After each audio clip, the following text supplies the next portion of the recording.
diha ba sa mga sitas kay mong gigamit na abakay nabasa litra por litra si Kristo ang matuod nga Dios na wala kategorikal. Naa gyud bro. Kategorikal ha? Yes bro. Oh, naa. Yes bro. Sige, Katigod naa. sa sitas.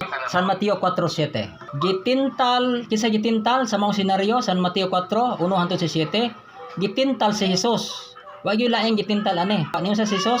Ayaw tintala ang Ginoo nga imong Dios. Kinsa ba lang gitintal ani nga wa may laing gyud wa dihang amahan man ani man. Suma kung mo na akong tubag brother. Us mo na pangutana. Ingon ka, ang akong pangutana mo gud na abakay nabasa litra por litra nga si Kristo matuod nga Dios. Ingon ka naa. Karon nakasulat din niya mo ni akong pangutana sunod. Ang nakasulat diri sinabi sa kanya ni Jesus na susulat din naman, huwag mong tutuksoy ng Panginoon mong Diyos.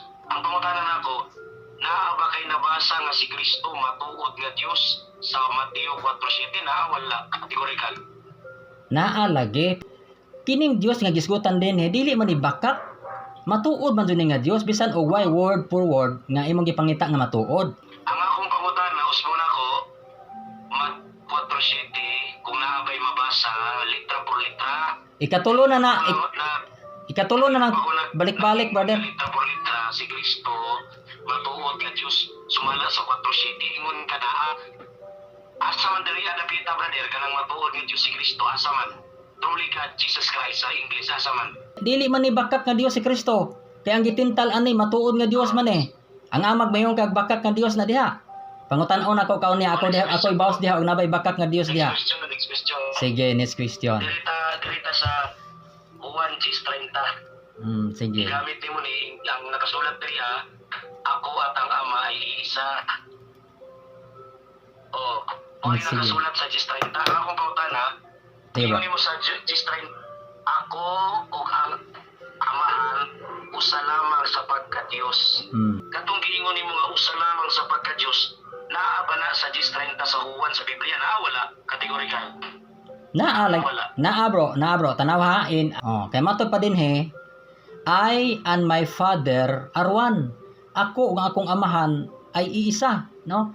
Kanang pag-ingon niya nga ako nga akong amahan usara, maunay pagtupong niya sa iyang kagalingon sa amahan kinsa usa ka Dios, usag kinaiya sa amahan. Mao nang maingon sila sa kining ni 33 nga nagpaka-Dios ka. Ngano mo ingon mga Parisiyo nagpaka-Dios ka? Unsa may nakaingon nila nakasabot sila sa pulong ni Kristo? Katong pag-ingon niya, ako nga akong amahan usara, nagpaka-Dios si Kristo matud pa nila. Next question. Kaklaro ana brother? Next question. Sige, next question. Wala tubag, next question. Sige brother. Kanina, si Kristo matuod ingon ka una o matuod nga Dios. Matuod lagi nga Dios. Karon, tagai ko sa Biblia, Kristood nga tao, matuod nga Dios. Bisag usa lang ang nakasulat si Kristo matuod nga tao o matuod nga Dios. Building ako sa atong debate karon. Building ako. Litra por litra. Sige. Sige, ipakita bro. Nas Colosas 2 dili na Colosas 2:9. Tibuok nga pagka Dios anaa kang Kristo sa iyang pagkatao. Kaklaro ana? Gitagalog lang nimo na, gatinagalog ka nya Bisaya ta. Mayong balita. Kay ang tibuok ka pagka Dios. Oy, ayo pag side comment ana brother. Anab man ka, no? Ayo pag side comment. Ang akong tubag.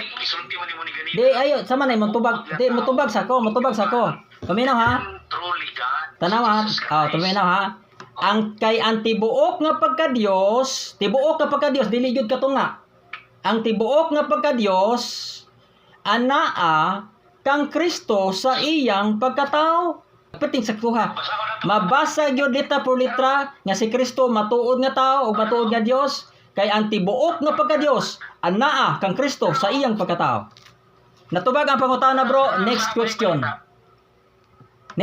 brother. Next question. Oy ayo pag side comment ba nga nang limbong kay ang akong gibasa bro, ang akong gibasa Biblia. Dili ko Dili ko limbungan. Ayaw ko inag tisa objection sa Hindi ka maluwas sa rin. ayaw ko inag limbungan kay na ako'y Biblia nga. Maayong balita Biblia klaro kaayo. Ayaw ko inag limbungan kay dili comics na yung gibasa. Pangutan naman, wa magkakami. Saywa naminaw ka tapa mong ka. Ikaw imo haraban ng question nga ang mananapaw di malangit. Nga gatubag ko musapaw ka. Last na kong tubag ha, aron is question ta. Naabay mabasa mao na imong pangutana. Nasabot kay nako. Naabay mabasa nga si Kristo matuod nga taong matuod nga Dios. Letra por letra yon, klaro kayo. Ang tibuok nga pagka Dios, anaa kang Kristo sa iyang pagkatao. Kolosas 2:9. Letra por letra.